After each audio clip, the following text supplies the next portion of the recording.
Benchwarmers Podcast. I am Casey Coggins, joined, as always, by Alvin Hebert. What it is. And Andrew Lira. What's up? NBA talk is going on right now. This is the week before Super Bowl week. So nobody cares about the Pro Bowl and anything else right now football related other than like the people who actually have to cover football for their careers. So the Lord State. You have like Senior Bowl practices and just random news. Eli Manning retiring tomorrow. Stuff like that, but not a Hall of Famer. Not a Hall of Famer. Hard pass. So now we kind of shift our attention to more NBA talk.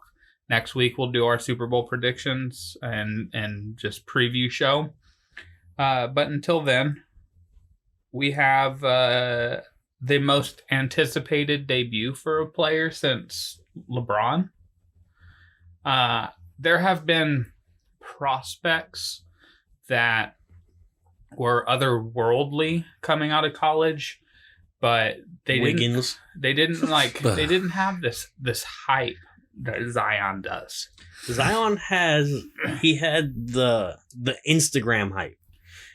I think he had Drake following him since he was like 16 years old. Right. So I think a lot of it has with Zion has to do with the way he looks and the way he plays. Like physics. Anthony Davis is probably the most well-rounded player that should have been hyped number one to come out since LeBron. Like, Anthony Davis had every single tool in the book when he was coming out of Kentucky. He was a lock to go number one. There was no doubt about it that he was going to be the number one pick. Started his rookie year with the goddamn Olympic gold medal already. Yeah, for Anthony Davis, the problem for him was he played on a super team at Kentucky, similar to Zion at Duke. He actually won the national championship, unlike Zion.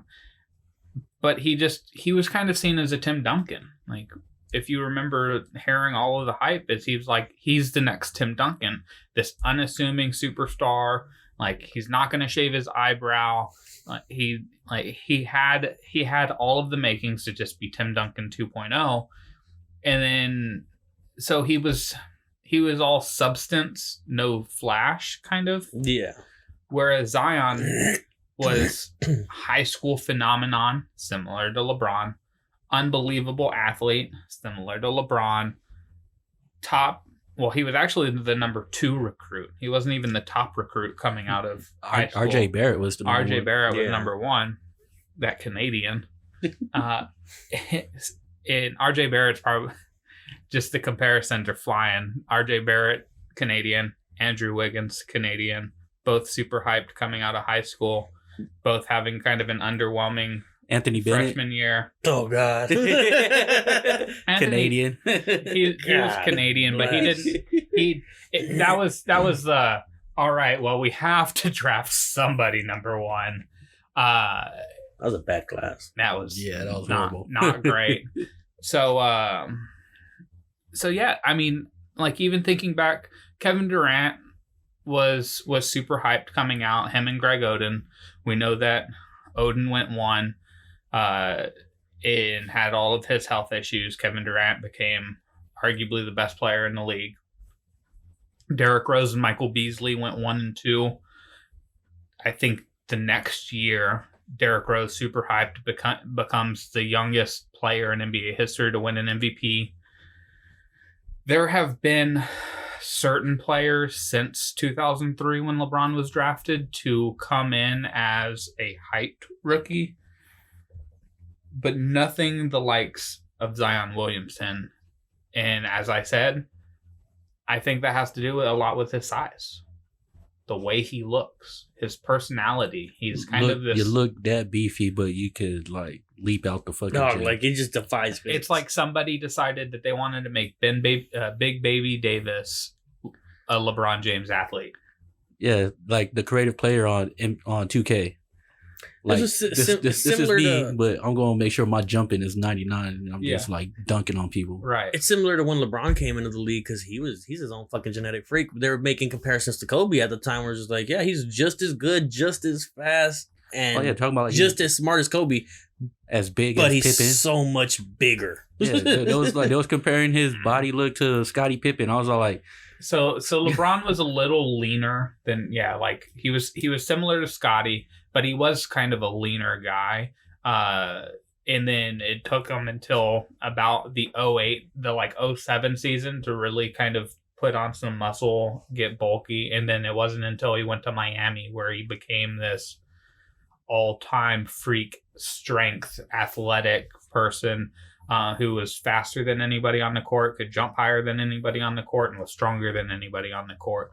It was like if 92 Shaq decided that he was going to be able to run a point guard. Yeah, exactly. Which, I mean, 92 Shaq tried to run point guard. So there are a lot of similarities about the hype regarding LeBron and Zion, and I think a lot of it is warranted based off of Zion's just ability as a player. And so I wanted to get kind of I know you didn't get a chance to watch the game, Andrew.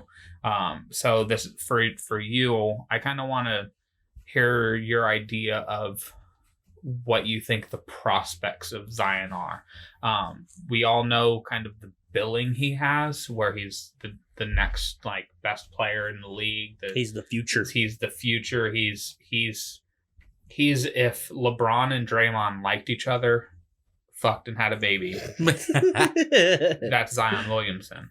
And so I'm kind of curious, do you think he lives up to the hype? Do you think he are you kind of more in a wait and see? What are your live up to the hype this year or as a career? As a career, what would you put the over under for MVPs at for him?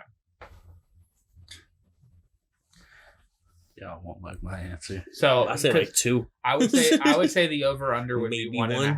Yeah, because you have to have a half so you can make money.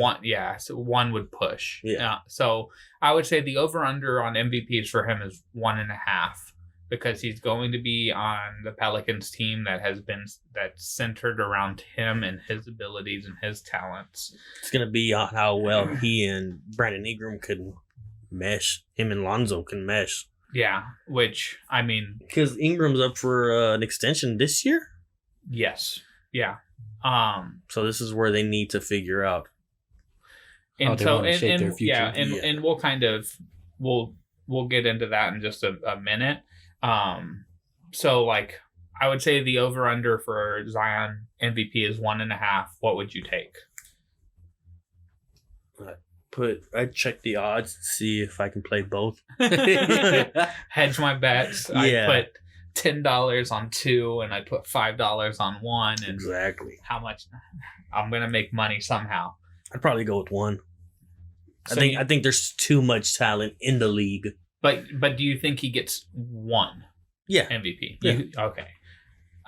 Alvin, we'll just go ahead and pass this question to you and then get back to Andrew's take on Zion. He's gonna take the under. He's gonna go with 0. Yeah.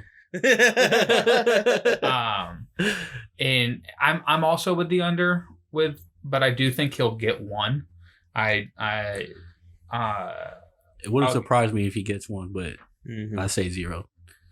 It's going to be really hard to get to 2. Like you said, there's so much talent. There's so many teams that especially the top dogs are so young right now. You got LeBron and all that, but you look at Giannis, Kawhi, they're all in their young 20s. Kawhi's 30. Or he's the oldest. Giannis, Simmons, Embiid. Yeah, well, I mean, you still got KD. No, he's 30, right? I don't think Simmons and Embiid are going to end up playing together. No, I know. That's why I said both of them. They can't both win MVPs. And I also the more and more I look at that, the more and more they're just I'm starting to who's leaving? I'm starting to lean into you build around Ben Simmons and you get rid of Joel Embiid. No. Joel Embiid is his ceiling is higher. He's more of a headache. He's more likely to be hurt, and you can't trust him to always be the best him. Where like the floor of Ben Simmons, it doesn't move. It's always high. Like he has a high floor, not as high ceiling.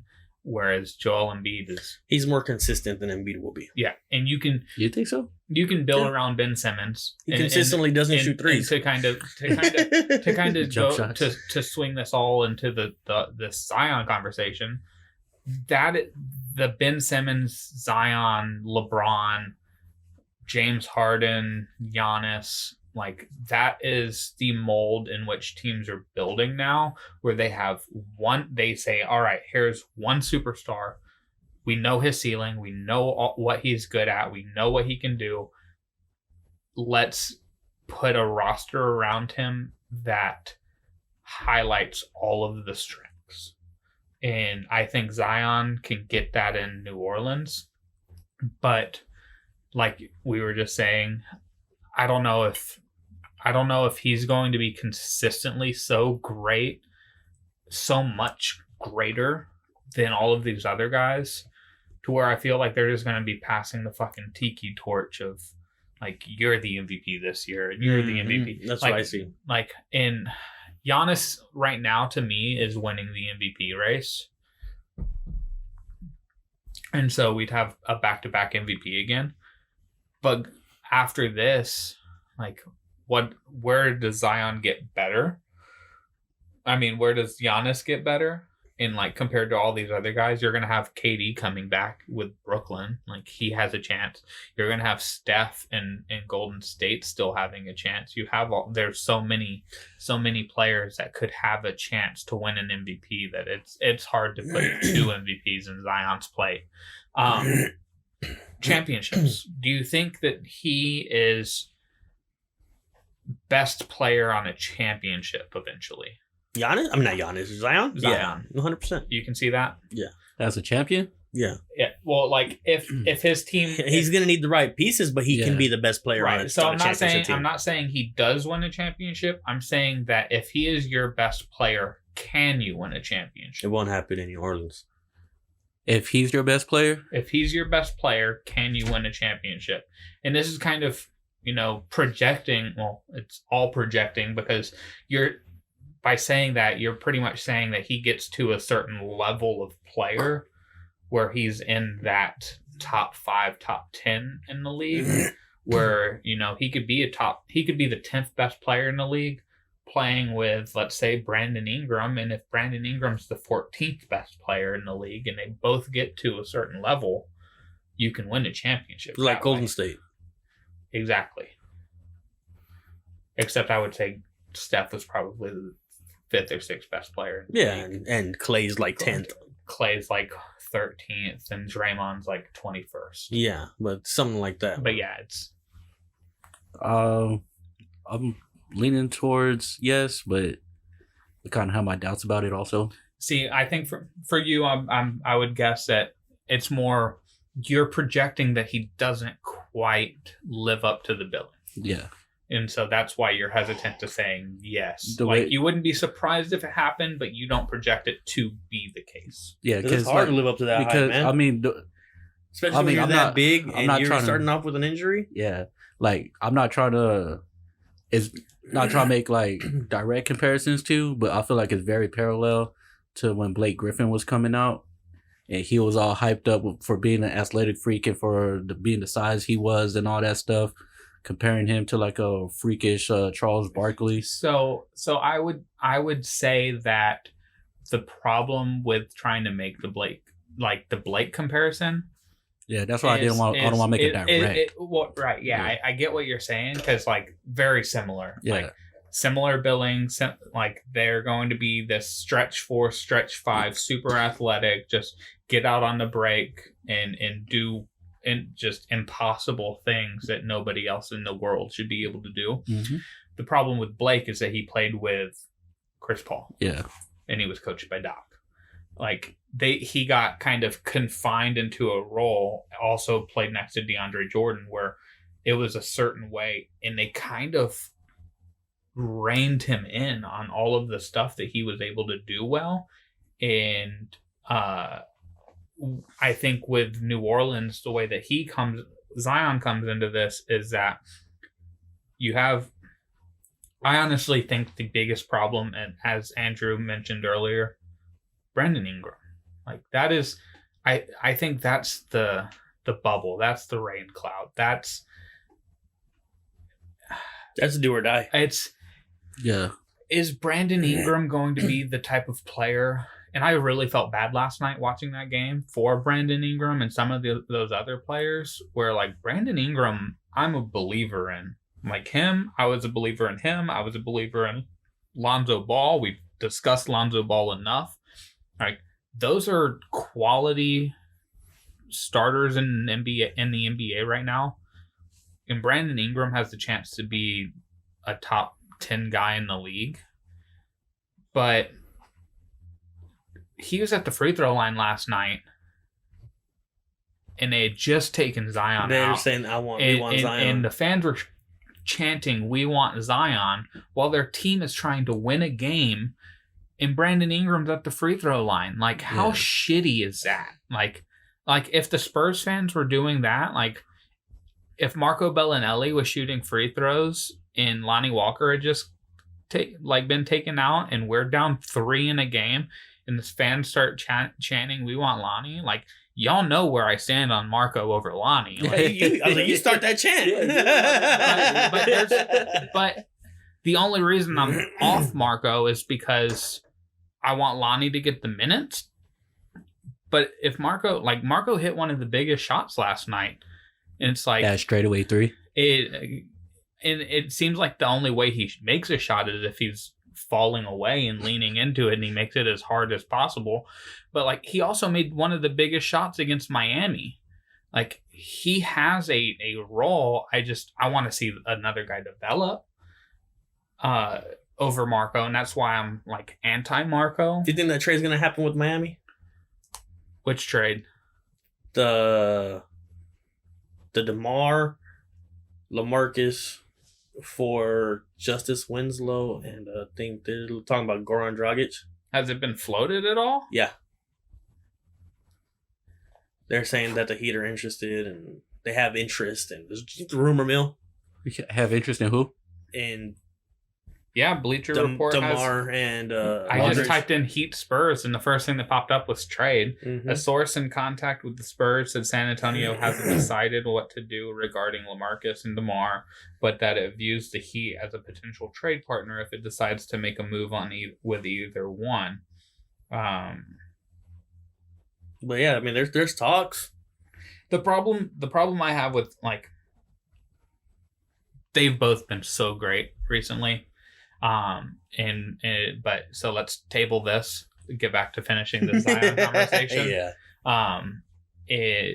It's like, so I was saying that Marco shooting free throws and fans chanting, "We want Lonnie." Like, I'd be pissed. I'm like, what the fuck are you doing? We're trying to win a game. like the Spurs are trying to play a game. Marco's trying to focus on making this free throw. Why are we chanting about wanting the guy to replace the guy shooting the free throw? Like, what are we doing? This is not what fans should do. We want to, like, yes, be disappointed. You bench Zion when you probably, if you keep him in, who knows what happens. You probably win. But you probably win with because I'm a big believer in momentum. He swung that momentum so hard. Like, the energy that they started playing with, like, and to talk about Lonzo Ball again, Lonzo Ball was hounding anybody that had the ball with the Spurs. Like, nobody could get through Lonzo. Drew Holiday was doing his damnedest on DeMar and did a pretty good job. Yeah. The one guy who got off last night for the Spurs was LaMarcus, who ended up with 32. But with the energy and all of the stuff that Zion brought, they were playing him at stretch 5.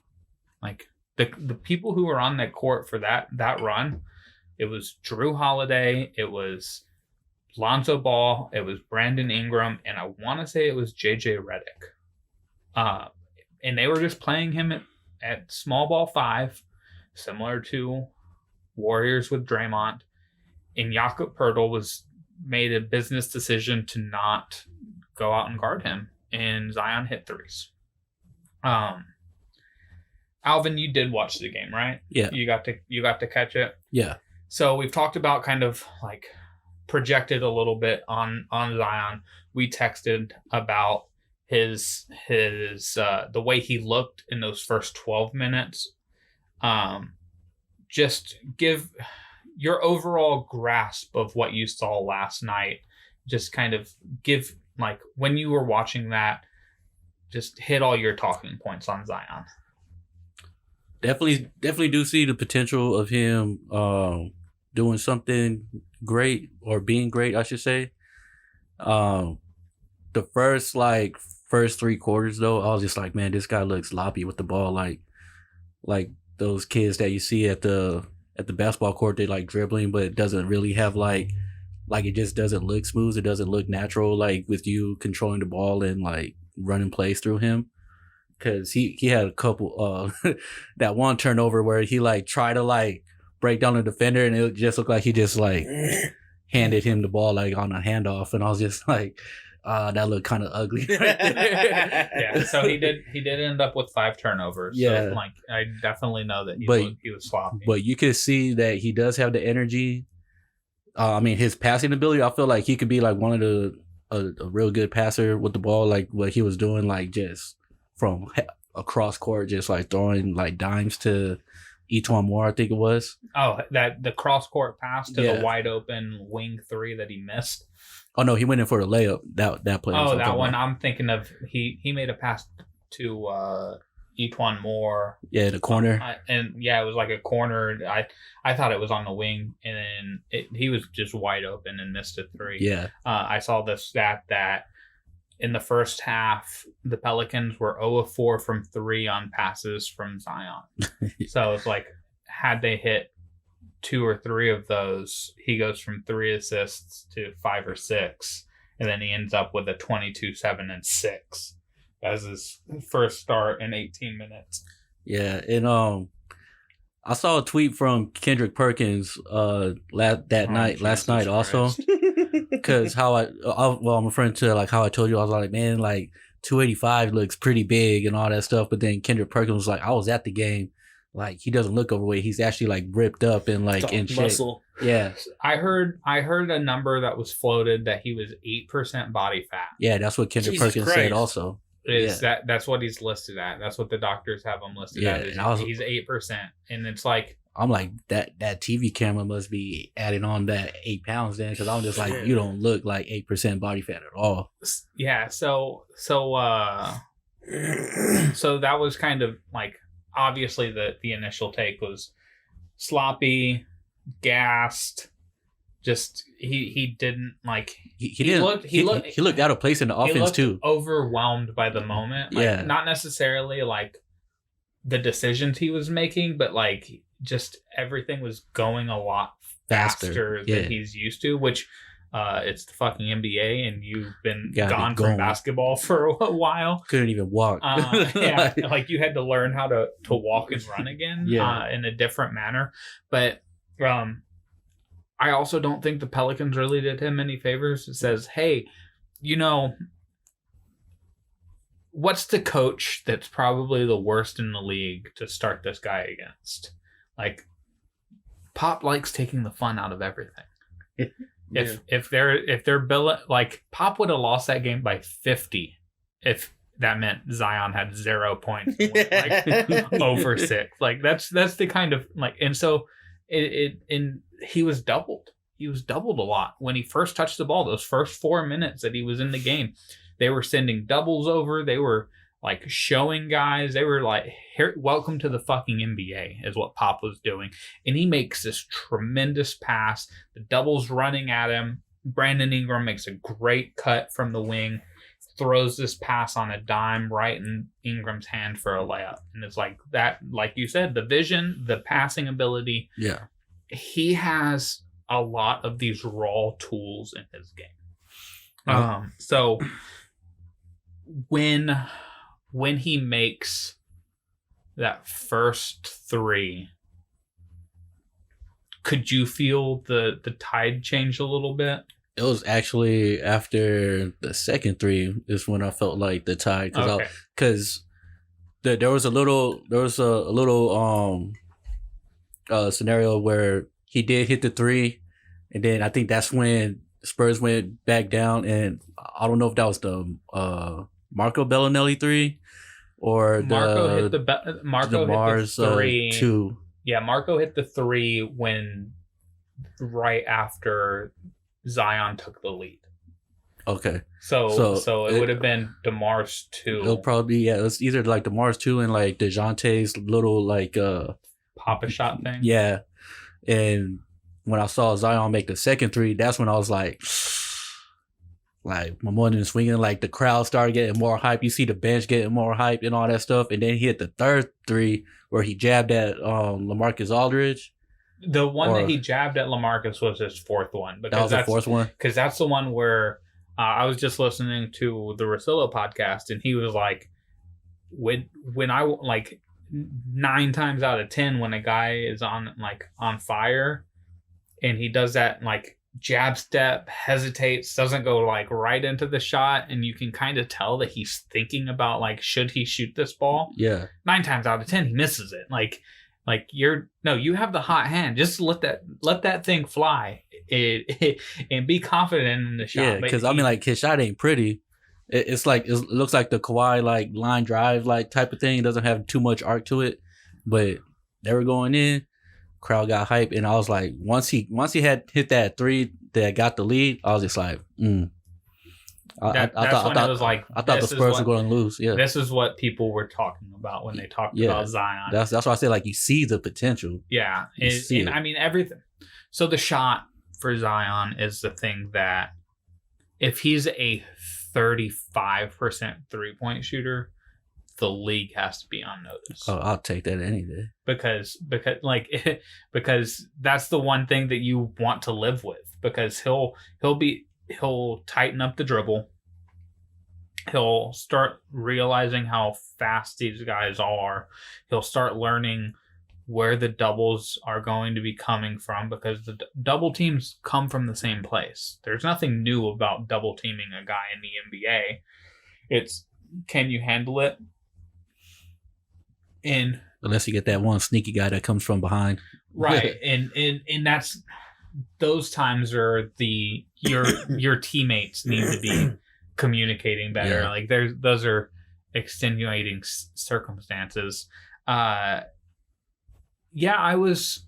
for me, watching that game was the initial reaction was, I had told somebody at work, he asked Zion over under 19.5 points plus rebounds. And my immediate reaction to that was way over. Just way over. Like, no hesitation. He's getting at least 20 points, rebounds combined.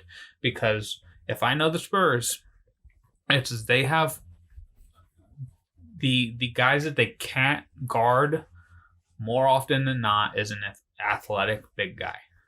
I watched it with Blake. I watched it with Amari. I watched it with KG. Like, time and time again, when you're athletic and you're big, the Spurs don't have an answer for it. And then he goes out in the first 4 minutes, and he's, like you said, he's sloppy. I'm like, okay, well, that's kind of to be expected. When he gets subbed out and I saw him walking off the court, and I looked at it, I saw his face, I was like, he is really, really tired right now. Yes. He is so tired. Like, the first, like, once I saw that, I was like, okay, I can't, like, no matter what happens in this game, I can't take anything away from it, because he's just tired. Like, he's not used to NBA speed. He's not, like, this is his first game back. He's only been practicing. Like, had he come straight in and started the game after a preseason and all of this stuff, he might look a little better. can't take anything away from it. And then second quarter comes, he gets in the first 4 minutes again, and it's very similar to the first quarter. The Pelicans play at this frantic pace. They ended up, as a team, shooting 84 shots, 36 threes. And there's so much going on with them that, like, again, just not surprising he was tired, especially given the adrenaline, all the media. When I was watching the ESPN broadcast, they were talking about how the Pelicans typically only give like 30 media passes. I think they said 25. They give 25 media passes like to a regular home game, and they gave out 130 last night. That's how big this game was. So like everything, like just the weight of the world was on Zion, and so he was understandably exhausted and just kind of out of sync. And then that first three goes down, and the thing is your belly like that. Like, damn. That's that fasting right there. Right. You could tell that Lonzo was like, no, they're not fucking guarding you. Like, shoot the damn ball. And like Alvin Gentry after the game said, like, I had to tell him, like, be aggressive. Like, just play your game. You don't need to pass. Like, he would, and so it kind of seemed like Zion had made it kind of a point to that, like, I want to get other guys involved. Like, I don't want this to be on me. Like, pass it. Kind of like he seemed hesitant to score. And then in that fourth quarter, that 3-minute run where he scored 17 straight points for the Pelicans, it was him saying, it was the rest of their team saying, no, you got this. And then after that first three, that's like, I heard it because I was prepping some salads. I could hear the crowd and I could hear the announcers, and I could just, like, from just hearing it, I could feel that something switched. So I stopped doing what I needed to do and I went back and started focusing on the game more, and I just watched that run that Zion put on. And again, as a Spurs fan, I was scared that they were going to end up losing to this team that they were going to have to fight it out for a playoff spot. And before we start talking about the Spurs, is there anything else about Zion that you want to hit? Do you have a talking point, an idea? Like, are you against the fat shaming that was going on, apparently? I knew that before the season started, it was already kind of a known thing that he was going to be the third heaviest guy in the league. So I thought he was the second heaviest. I kind of forgot about it. No, he's the third. Dang. And so last night when they threw up the graphic when he's on the bench that he's the third heaviest, I saw a tweet. I can't remember who it was from. Like, imagine being at work and then putting it out, like sending out a memo, like, here's the third fattest guy in the company. Like, that's terrible. So I thought that was pretty funny. Everybody was like really hyping up like how much he weighed. I mean, rightfully so. But there's like, oh, he's gonna get so fucking fat. He's in New Orleans, all that goddamn Cajun food. He's just gonna blow up. Yeah. Granted, he hasn't really gotten that adult weight yet. He hasn't that grown up weight. So I think that was kind of the last point that we needed to touch on, and we kind of like beat around the bush earlier. Do y'all remember what not Zion, I keep doing this, what Giannis looked like when he entered the league? Scrawny. The dude was scrawny as fuck. Thinner than y'all's mic stands. There's a little toothpick. And now you look at him and he looks like he's fucking Godzilla out there. Like, that's 5-6 years in the NBA. That's what I wanted KD to do. That's what everybody wanted KD to do. Also, to be fair, he went from like selling shit on the streets of Greece to living in fucking 5-star hotels and eating room service, Having shoes. Yeah. Like he coming to America. Like, y'all remember his world tour when he was like had a smoothie for the first time, and like he was all over Instagram like posting all the new shit that he was trying in America. Zion really doesn't need to do that. He's also from South Carolina. He gets plenty of good down home Southern cooking, barbecue. But I do think that he's going to be able to do nutritionist, work out regularly, like have professional trainers with him all the time. Be able to do certain things that, like, when he's 25 years old, there's going to be two things that happen. I think that it's one of these two things. It's either he's going to look like fucking Dwayne "The Rock" Johnson on the basketball court, or he's going to look like the Blob from X-Men. He looks like The Rock. You going with The Rock? I think he's going to be in that LeBron, like, 2% body fat, 280 pound, just brick. I think he's gonna have like the fat abs. Yeah, the fat abs. You know, just big fucking barrel chest, and then like you see some definition making the abs, but it's still like chunky. Their size, like strongman shit. yeah. It's like chest all puffed out, but it's just like 100%. So fat abs. Yeah. So let's just go over the team that Zion played last night and ended up losing to the Spurs. Let's start with the trade that you brought up, Andrew. So I definitely know where you stand. I think Alvin knows where you stand on the trade DeMar. I'm cool with it, yeah. No more sad boys. Super cool with it. So what? Let me pull up. So this is Bleacher Report. According to Barry Jackson of the Miami Herald, DeMar and LaMarcus could potentially be involved in a deal with the Heat. ESPN's Zach Lowe implied Friday that the Heat could be looking to make a move. And so apparently they might be looking to trade... trying to find where they are. So this article from Bleacher Report doesn't say who the Heat would trade at all. They bring up what the Heat could do. Yeah. And who they're looking to kind of like build around, but it doesn't say like a Justice Winslow, Goran Dragic thing. Right.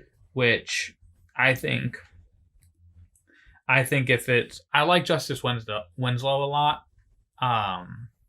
And I have a love-hate relationship with Goran Dragic. If you remember the Spurs losing in 2010 to the Suns, which I think a Spurs team that had a chance to make it to another finals had they not lost to the Suns. They got swept by the Suns. And it was, I think, the first time in NBA history where a team got swept when they held a double-digit lead in every game. Wow. And Goran Dragic was kind of the catalyst to those comebacks every time. And the Suns went and got beat by the Lakers in the conference finals, who ended up winning the championship. But I think a Kobe, Pau Gasol, Andrew Bynum 2010 Lakers team with Metal World Peace and some of those other guys, I don't know if they get through Tim Duncan's like right on the edge of prime, over the hill, Tony Parker and his prime still, Manu Ginobili in that 2010 Spurs team. So yeah, I'm not saying anything about like who the Heat would trade. So we can just speculate on. Do you think the Spurs should do it first? Yes. Andrew, you do think? 100%. Even if you're only returning Goran Dragic and Justice Winslow. Yes. DeMar and LaMarcus, Justice Winslow, Goran Dragic. Yes. 100%. 100%. Alvin? Kind of skeptical about getting Goran because I feel like you guys have enough guards already. But Justice Winslow, I feel like would definitely have to be part of that deal. And then I don't even know who the Heat have. Like, so that's the thing. That's the thing with the Heat. Because I feel like y'all need to get beefier up front. So Goran Dragic, the reason he's really the floater. Like, he's the floater in the toilet. The reason it's him is because the amount of money that he makes, and I believe he's on an expiring deal. So most teams that are trying to trade with the Heat are trying to trade to get Goran because he'll just go off of the books. Yeah, just a rental. Yeah. Or you waive him immediately, and now you just have that open roster spot, which is why I don't think that trade makes sense for the Spurs. I'm always for developing, bettering, like, make the moves you need to make to make yourself more competitive. And that's why I'm 0% on this deal, because LaMarcus, like you alluded to, Alvin, like the front court, it's LaMarcus Aldridge and Jakob Poeltl. Yeah. Name the third Spurs big guy. Who do they play? Shit. It's Rudy Gay and Trey Lyles. Rudy Gay, Trey Lyles. How big is Amari Carroll? He's not getting run right now. Dude. But he's only like 6'8". Like, he's 6'8", 6'7", 6'8". Yeah. With the dreads, I think he's 6'11". That poof. And so I think if this is the case, if this is what the Heat are trying to do, the Spurs, one, would have to pretty much just say, we're out this season. Like, we have a good, like, in Pop, I think people misinterpret some of the roster moves. Like, the Kawhi thing. It was Pop wanted to make a move where he tried to get what he could out of the deal while still staying competitive, but also thinking about the future of the team. So they got a first, and they got Jakob Poeltl out of the deal. If DeMar was going to end up the future with a future on the Spurs, that was to be kind of seen how it played out. But it was Jakob Poeltl's 25 years old. He just turned 26, I believe. And they got a first-round pick that ended up being Luka Samanic, who... Exactly who? Who, from watching him in G League, like, him and Keldon Johnson are playing really well with the Austin Spurs. And Luka Samanic is a stretch 4 type guy who, I mean, really is Davis Bertans. We traded Davis Bertans, and then we drafted Davis Bertans 2.0. Got your clone. That's the front court thing is really what ruins the deal. Can there be something that swings? Maybe. All right, let's do this, guys. We're firing up the good old trade machine. Easy. Orlando Magic, Aaron Gordon, Mo Bamba. Send me over to LaMarcus Aldridge and fucking DeMar. Shit. Well, so I was thinking of that one. I was thinking of the Heat, kind of the Heat trade. Yeah, we've been trying to get Aaron Gordon for fucking like 3 years already. I'm saying pull the trigger. So, what if there was a 3-team trade that sent DeMar to Detroit, Justice Winslow, and Andre Drummond to the Spurs? And he get like Derrick Rose and somebody. Yeah, and LaMarcus. Or in LaMarcus. Yeah. The Heat get LaMarcus and somebody like Luke Kennard. Like some who I mean hasn't been bad. And so you get Detroit gets Dragic and DeMar. The Spurs get Andre Drummond, Justice Winslow, and the Heat get LaMarcus and player X from Derrick Rose. Detroit. Yeah, I mean Derrick Rose would work. Yeah. And Derrick Aren't Rose they shopping fit. him anyways? They are. And oh yeah. Wink, wink about Derrick Rose. So, but like, they have a mental breakdown. Detroit's shopping Andre Drummond. They're shopping Derrick Rose. Allegedly, the Spurs are shopping DeMar and LaMarcus. And the Heat are like, please just take Goran. Just, you can't have our top 7 players, but you can take Goran and Justice Winslow, because in that situation, the Spurs they build around their guard rotation, which is what they should be doing anyways. Fuck a big man. Like, give me a guy who can set a screen and roll to the basket and get rebounds. If Andre Drummond shoots a goddamn 3, you can go to the fucking Timbuktu. but like, think of how good the Spurs look when Jakob Poeltl is the only big on the court. Those are some of their best like lineups, where Jakob Poeltl is their big. They go small with like Rudy Gay, Derek White, Jakob Poeltl, DeMar DeRozan, and Patty Mills. Like, that's one of their best 5 lineups. You just rotate that out with Trey Lyles sprinkled into the mix. I think it could work. And I like Justice Winslow's game a lot. And Justice Winslow isn't in the same realm as far as DeMar DeRozan goes when it comes to like superstar mentality. So now we might get a little more ball movement, a little less DeMar taking a guy one-on-one. It'll look more like the Boston Celtics. Guess what? Justice Winslow gives a damn defensively. So I love that trade.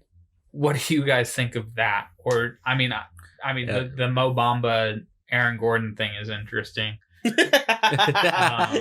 But as Andrew said, like, the Aaron Gordon thing has been floated out a little too long for me to keep biting. It's like goddamn Floyd and Pacquiao all over. But what do you think if the Spurs were to trade DeMar and LaMarcus and their I'll return was Andre like Drummond and Justice Winslow?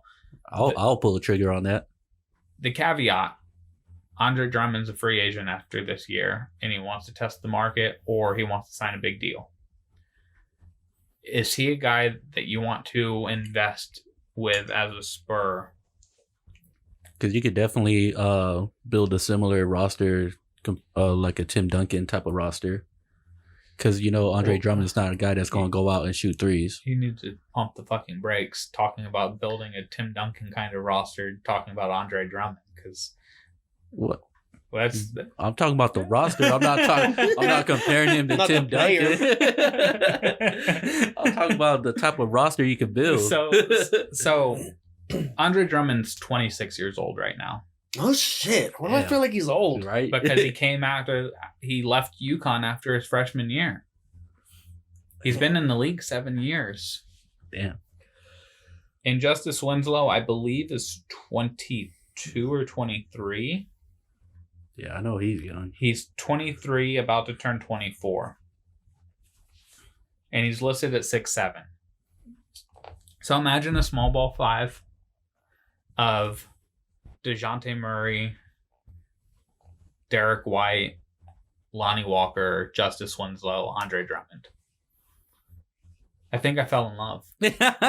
I'm with it. You talked yourself into that one. Huh? Oh man, I talked myself into it when I found out that there was a float. I was like, the second I thought, fuck, Detroit would be a good trade partner. Like, bring on Andre Drummond. Real. And they're shopping him hard. Yeah, so it's not going to happen, but it's interesting. That's an interesting one. I'll definitely pull the trigger. So no more trade talk. Let's talk actual what's happened on the court. I mentioned earlier about DeMar DeRozan going on this run that hadn't been seen since Wilt, scoring over 20 a game, shooting 50% from the field. He missed it. The previous game, he got to the 20, but he only shot like 48% from the floor. Last night had 20, shot 50% from the floor exactly. He's been playing unbelievably offensively, defensively. He's holier than Swiss cheese. But I mean, we knew this. Yeah, right. And that's kind of why he's on the court with DeJounte and some of the guys. The lineups that Pop trots out with DeMar is kind of like, all right, well, we know he's not going to play any defense. Let's get somebody around him that can play defense, and hopefully we can patch this thing together. But guess what, guys? Pop realized that Lonnie Walker should be playing in every single game. I don't remember the last game that Lonnie didn't see the court. You got what you wanted. I was pushing for that.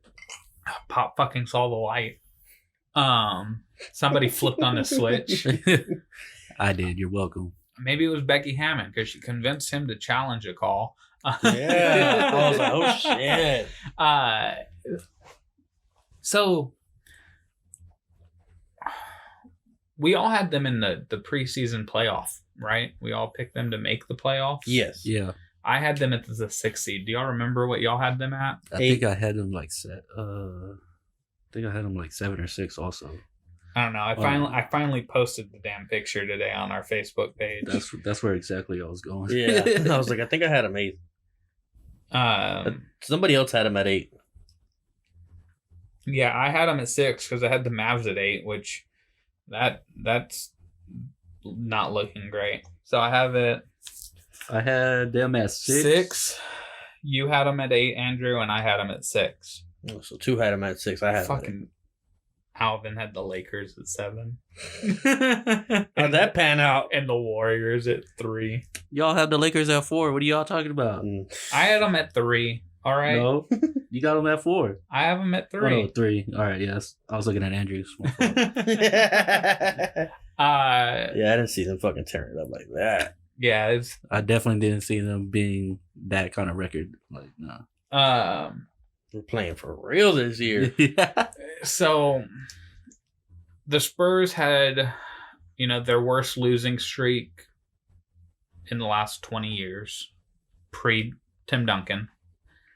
They have been under 500 for a majority of the season now, which hadn't happened since the year before they drafted Tim Duncan. So there's been a lot weird about this season with the Spurs. Now that we're getting kind of going onto an hour with this podcast, I kind of want to see thoughts on what you expect from here on out, because it does look like the one thing that I've been harping on about the Spurs is they have to figure out their rotations. The rotations are what the problems were. It's you're not playing the right guys with the right people against the right lineups from the other team. Teams are trotting out certain guys, and Pop's trotting out the just wrong guys.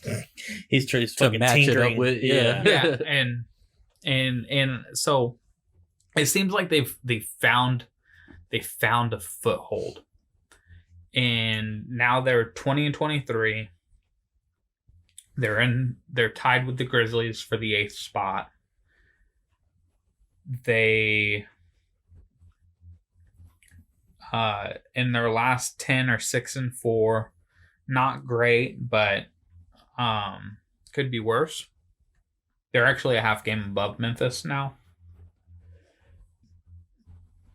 Do we still stand pat with our preseason prediction with them, where like I had them at 6, Andrew, you had them at 8, Alvin, you had them at 6.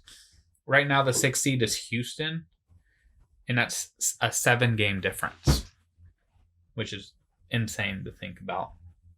We are at 43 games for just about every team, which means there's a little less than 40 games left for every team. Can the Spurs make up a 7-game gap between the 6th seed and them in 40 games? Most definitely. Because you're looking at Houston or Dallas has to drop down from the 5 or 6 spot. And then you have the 7th seed is the Thunder, 9.5 games back of first. So there's a 5-game gap between the Thunder and the Spurs. Or do you think that the Spurs just are going to wind up in the 8th seed or out of the playoffs? Andrew, what do you see happening? I see him floating at that 8. Staying just Yeah. just duking it out with Memphis and Portland and Phoenix and New Orleans. Yeah. Like it's funny to me how the Western Conference right now has this, like, the 2 to 6 seed is within 3.5. The 7 seed is just pretty much the Thunder. Like, they're 2 games out of 6. They're 5 games ahead of 8. And then from 8 to 14, so the one spot below, or the one spot above the Warriors, who are last in the conference, it's a 5.5 game split. So, like, if the Kings get on a roll, they're the second worst team in the conference, and they could end up as the 8th seed in like 3 weeks. Man, what about the goddamn Warriors about to get a fucking lottery pick? About to get like the top 3 pick. In one of the worst drafts in the last, like, since the Anthony Bennett draft. But still, the fact that, yeah, they're going to end up with a guy that fits their roster perfectly. Like, and you're gonna get Steph and Clay back. Draymond, he's gonna have a resurgence. Like, he's been pretty good for them. He looks like he gives a damn and he really cares, and he's fighting for them to win games, which is important. Like, what did they do with D'Angelo Russell? There's a lot of questions about them, but like they're scratched out. Like, maybe Steph comes back and they get on a run and they get Clay the last month and they claw their way back to the 8th seed. But I think this 8th seed is really going to, like, be a street fight. Alvin, what do you see happening with them? I'm in the same boat with Andrew. I see them floating around 7 or 8 seed. But you do see them making the playoffs still. In Pop, I trust. So I guess this should have been, like, this can kind of be done with a caveat that it didn't float out before I asked you to make a prediction. Because if the Spurs trade DeMar and LaMarcus, I don't know if they do stay where they're at. On the other hand, maybe if they do trade both of those guys and they're so young and athletic, they start actually playing the same style that these young and athletic teams are playing. Like, I couldn't believe that they fucking lost to Memphis twice, I think. Did you see John Morant? Oh yeah, I love John Morant. But Jaren Jackson went off against them. DeJounte was not great. And Jaren Jackson had 24. Valanciunas had 21. John Morant had 22. Dylan Brooks had 22. DeAnthony Melton had 13, and Brandon Clark had 10. Like, that's the kind of effort that this young athletic team is putting in against the Spurs. And they won by 13. Like, the fact that the Spurs lost to the Cavs earlier this year, like, really has me worried that the reason I had them as the 6th seed is those games used to always just be like chalk it up as a Spurs W because of like just execution and the know-how of veterans to win these games. And they haven't been as consistently winning these games. And they're really having to fight. And I kind of have a feeling like it might, like all of the effort that they're having to put in just to like scratch and claw their way to this 8th seed. The rodeo road trips around the corner. Like they could be 5 games out in the blink of an eye. Like I'm leaning to the fact that they're actually going to miss the playoffs. But who knows? Maybe Pop is like, fuck, more vacation time. Shit. So like I'm single and ready to mingle. oh, he's not single. He's a widower. A widower. Right? Single. That's single. Single. So I think I'm leaning to San Antonio. Just they have to do too much to make things work to make the playoffs, and I think that one of these teams is going to figure it out. Like Portland has better players at the top than the Spurs do. Hell, Phoenix probably might have a better player at the top than the Spurs do, and Devin Booker.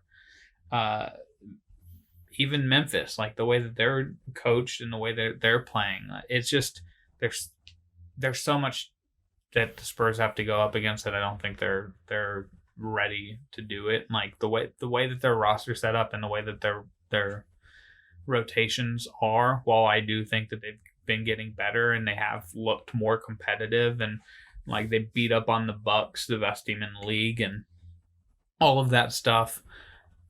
I just think it's too much to overcome throughout an 82 game season, and I see them missing the playoffs.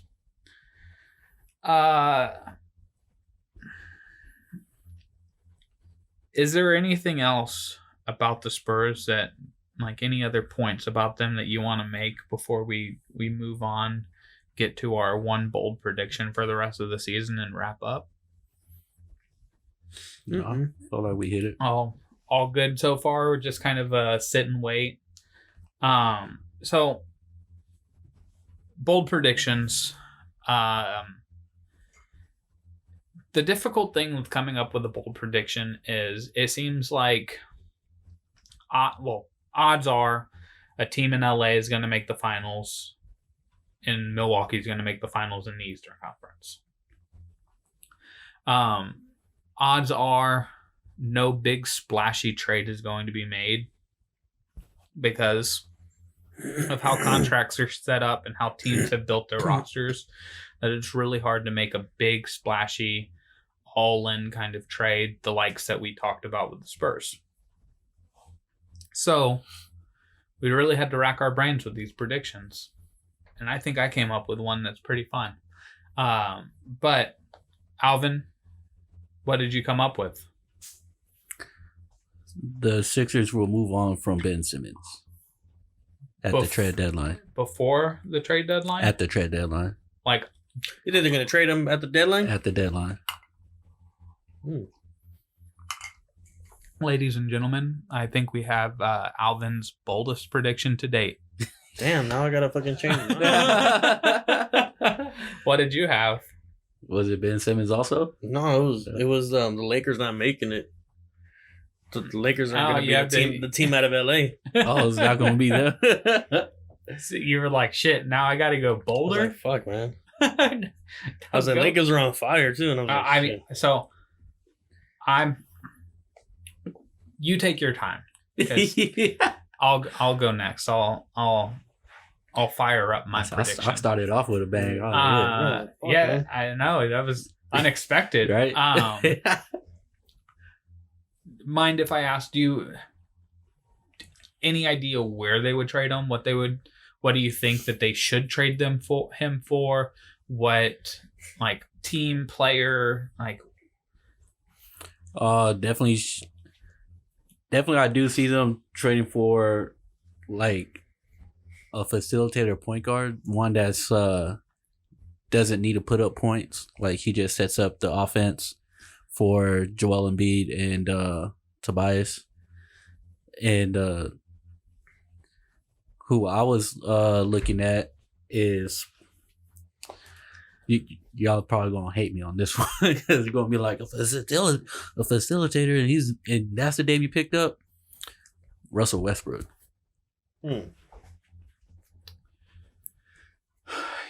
Yes, he is a facilitator. I think he's that.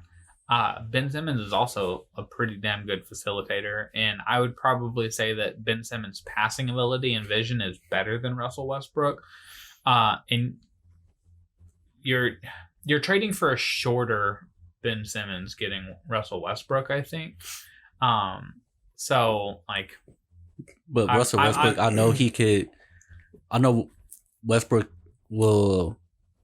I feel like he creates his shot better than Ben Simmons does at this point. Yes, and that's because Russell Westbrook doesn't think he shoots. He's one of those shoot first, ask questions later. Yeah. Ben Simmons is like, how many questions can I ask before I actually have to shoot the ball? Those are the two mindsets between them. And I think that like I like the route you're going, but I just wanted to pull up Trade Machine really quick because Ben Simmons right now is only on an $8 million deal. Didn't he get a big extension? He gets an extension, but it doesn't kick in until the next season. Oh. So I think that's one of the problems. And so like Bradley Beal signed his extension recently, and so he's now ineligible to be traded. The first thought was, can the Sixers trade Ben Simmons for Chris Paul? That was my second. And the problem there is from the Trade Machine is that Ben Simmons' contract is only that $8 million, so you have to figure out a way to make the contracts work. But I also don't see the Thunder trading at all Chris Paul right now. Yeah. They're playing too well. He's too good of a mentor to Shea. But I like the idea. Russillo, House, and Bill Simmons were just talking about this, I believe. It might have been the other NBA show I listened to on The Ringer about trading Joel Embiid instead of Ben Simmons and just going in on Ben Simmons and building around him and making Al Horford your like 5. And the trade there was Joel Embiid for Russell Westbrook. Or actually the trade there was Joel Embiid for James Harden was one of the trades that was floated out, which I was like, that's fun. So I do think the Sixers need to move on from one of those guys if they're going to truly make it work, or as we talked about in the preseason podcast, fire Brett Brown and get somebody in there that can make them work, because what they're doing right now isn't. Get Fizdale up in there. I don't know if Fizdale's the guy. Like they need a guy like Butt. They need Budenholzer in there, because Budenholzer is a progressive thinker about how offensive basketball should be played. Like Alvin Gentry could be a good coach there. Like Mike D'Antoni coaching that team would be unbelievable. Fizz would be all right, but Fizz is the same as Brett Brown. Fizz is tough nose, play defense, be a professional, but he's not an innovator. Spoelstra would probably figure out a way to make this roster work, but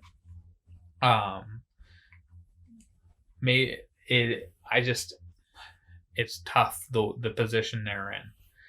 So my bold prediction, I think we were able to kill enough time there that I can do my bold prediction, and Andrew will have one. I'm good. You're good? Mm-hmm. Do you want to go first? Sure. Go ahead. The Western Conference will be won by a team out of Texas. Oh. Dallas? Dallas.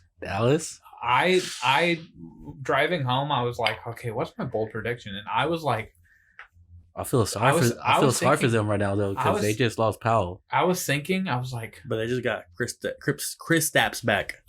Yeah, but they still need I think they need to make a move now because they got. I'm starting to think like Houston, like, still scares the shit out of me. Punches and bunches. Like, yeah, it's like if Westbrook doesn't fuck up, they have as good a chance as any outside of LA to make the finals, because they have a guy that can't be guarded. James Harden's gonna have to drop them 60s again. Mm-hmm. They have a guy so if you put Kawhi on James Harden, like, okay, let's just run a screen and roll with Russell Westbrook and Clint Capella, and like, as long as he doesn't screw around and start jacking 30-footers like he's fucking Superman, like, that team scares the shit out of me because they have an identity and they have a defensive identity. They know what they do and they know how to do it well. And if they get on a run, like, you're gone. Like, game's over. Pack it up. Wait till next game. If Houston gets on a run, I like the Dallas pick. Dallas is Denver from last season because they're a year ahead. Like, I had Denver, I think, in the playoffs last year, as like a 7 seed, I want to say, something like that.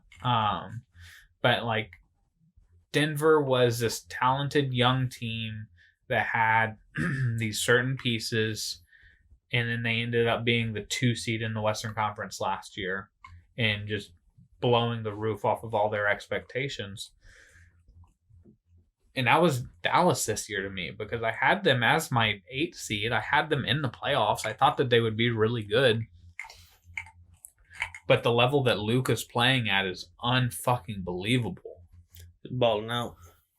Just he went point for point with Kawhi. He's gone play for play and point for point and rebound for rebound with everybody he's played against. LeBron, Kawhi. The revenge game against LeBron. Mm-hmm. Yeah. Alpha, man. Omega. Yeah, he was doing that for a while without Kristaps, and now that he's back. Well, the Powell thing that you mentioned, I'm gonna grab some of this whiskey of yours. It's pretty smooth, man. Is that hurts because of the way in which they run their offense. So that's why they're looking to pick up Joakim Noah right now. God bless. But that'll just make your prediction even more spicier. I know. I was like, God bless. Yeah. So I wanted to. That's not the fucking team I wanted. Fire up the trade machine again and look at who they have on their team. So with no Dwight Powell, it really hurts them because like Maxi Kleber has been good in spurts, but he's one of those guys, like, he's like their Trey Lyles. It's, let's throw this guy in for 12 minutes and whatever production we get out of him is good, but we want 30 minutes of Dwight Powell with Luka Doncic and Kristaps, because Dwight Powell can set a screen for Luka. Kristaps can just float around the perimeter as a 7'3" sharpshooter. And Dwight Powell can roll to the rim with Luka dribbling the ball, and it's unguardable. It's with Seth Curry and Tim Hardaway Jr. out there shooting threes. Like, their offense has been so fucking good because of it. So I was just kind of curious, like, all right, well, Is there any way that they could maybe trade for Mo Bamba? Like, Mo Bamba's gotten so much attention today. well, because Orlando He's just sitting in limbo in Orlando. Orlando wasted a pick taking him. I don't know what they were thinking about taking him. Like, I think he's a good player. Like, he has talent. He has a build to be an NBA player. But when you have Vucevic, Aaron Gordon, Jonathan Isaac, and then you're trying to throw Mo Bamba in there with them, he just doesn't fit around those guys. Like, the league is set up to where you have 3 big men, and then you have a couple stretch forward type players maybe, and then you have small forwards and guards. Like, you don't need 4 power forwards and centers in the league anymore. So like, they could probably try to trade like a Justin Jackson and a pick for Mo Bamba, and try to make that work. Oh. Adjust trade. I took the wrong guy off. Yeah, so they could trade Justin Jackson, who, let me pull up his stats. He's averaging 6 points, 2 rebounds, half an assist, and he's been averaging 20 minutes a night in the last 9 games. Overall, he's averaging 16 minutes a game, which those are the guys that you're like, well, if we can trade him for a guy who can fit this role, you do it. So the Dwight Powell does hurt them in the fact that they need to get a role man to run with Doncic, and now they're down to 1 because their other guy is Boban, and Boban's great, and he's a really good player, but he's limited because of how big he is. So let's wrap up with my prediction. My prediction is trade related. My prediction is LA related. And Lakers getting D Rose. The Lakers are going to trade for D Rose. But wait, there's more. Oh shit! He's going to score 30 points in an NBA Finals game. Okay. 30 points in a finals. Jesus Christ! So you're saying the Lakers are making the finals? Yes. Right. Oh, I'm thinking they're winning the finals. If you listen to my Casey's Corner 3 on the Lakers, I was really trying to convince myself that they weren't going to win the finals. And the more I talked about them not winning the finals, the more I thought that they were going to win the finals, because who the fuck is stopping LeBron James and Anthony Davis surrounded by fucking shooters? Like, the Clippers did that twice already in their fucking regular season. And I'll take that confidently going in a 7-game series. Yeah, I mean, there's playoff LeBron, but there's also playoff Kawhi. Playoff Kawhi. I mean, so, and we saw playoff Paul George. Playoff Kawhi plays all the games. No days off. No days off. So I just pulled up the Christmas Day game, at least, where it was a 5-point game. I know it seemed like a lot worse than that. LeBron was pretty bad. He ended up with 23, 10, and 9, but he was 2 of 12 from 3. Anthony Davis was 1 of 6 from 3. They should not be shooting that many threes against the Clippers. And that they both played 39 minutes. Danny Green played 29. He was 2 of 8 from the floor, 2 of 7 from 3. They shot 26% from 3. And this was a game where Paul George was pretty bad too, and Kawhi dominated with the 35 and 12. If I remember correctly, the Lakers were kind of rotating in weird personnels to guard Kawhi, to where it was like a Kyle Kuzma and an Avery Bradley and Danny Green and Caldwell Pope and Nobody to even match up with him. Yep. Which, if history has shed light on this, when a team has a player the caliber of a Kawhi, you have to figure out what you want to limit. So if he goes off for 35 or 40, like, let's use Game 7 against the Sixers, the 4-bounce game. He shot the ball 40 times. He had 40 points, something like that. It took this crazy game-winning shot for them to win the game because nobody else was very good for them because the Sixers just shut down everything else.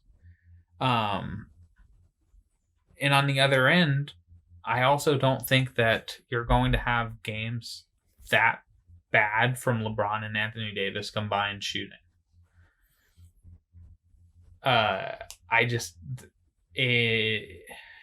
They would probably like to find another 6'8", 6'9" guy. Like, I think Iguodala's washed in that we're overblowing his impact in the trade market.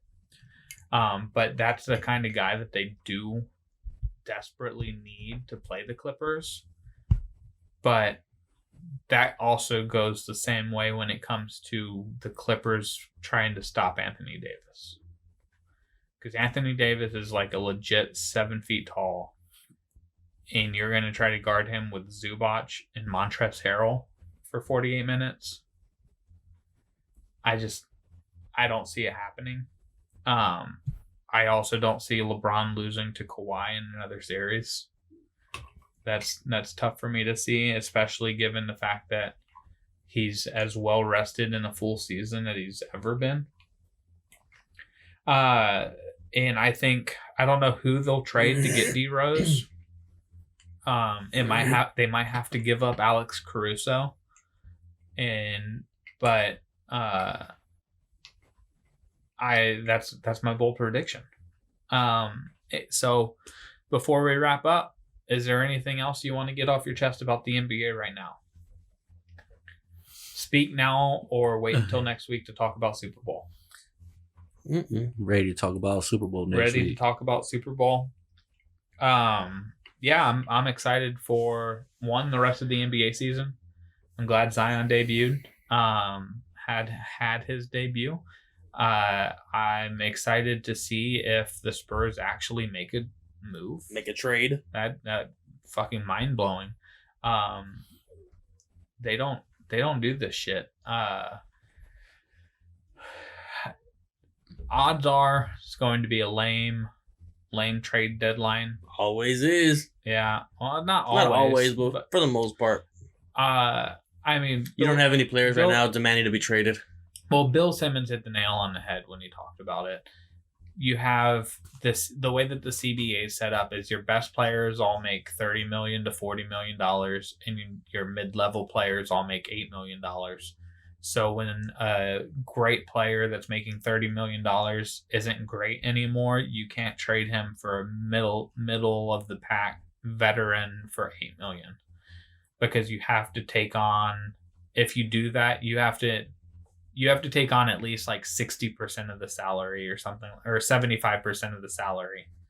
So like a guy making $20 million could be traded for a $5 million guy, but a guy making $22 million couldn't be traded for a $5 million guy, something like that. So it's difficult to make trades. And like you said, the Stars are currently happy in their roles other than Andre Drummond. And maybe Karl Anthony Towns. So next week we're strictly football. We're gonna talk a little prop betting. We're gonna make some predictions. Fucking prop betting. The one that I saw today was how long Demi Lovato's national anthem is gonna go on. Demi Lovato singing the national anthem? I think that's what I saw. There was also one that I saw that was I saw the overtime one. Oh man, there was one ridiculous prop bet that I saw where it was like this has to happen. Why is yes a plus 150? Like this, like it's guaranteed to happen. So we'll get into all that next week. So for now, go like, subscribe, rate, review, do all that fun stuff. And you can find us on Facebook with the Benchwarmers Podcast. Always feel free to mention anything you hate, want us to talk about next time. I'm Casey Coggins, and joined by Alvin Hebert next week and Andrew Lara. See ya.